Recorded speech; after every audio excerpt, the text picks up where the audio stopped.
由漁農區體育會主辦，漁農民政事務處協辦，香港賽馬會贊助至香港國安法頒布5週年閃避球挑戰賽經已圓滿結束。今次賽事超過120人參加，透過閃避球比賽，讓運動員建立團隊精神，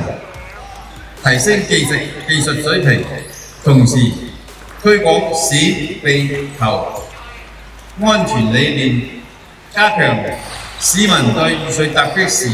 應變技巧。最後，本人誠懇各方好友繼續支持閃避球運動，祝各位運動員屢創佳績，祝各位身體健康，生活愉快，多謝各位。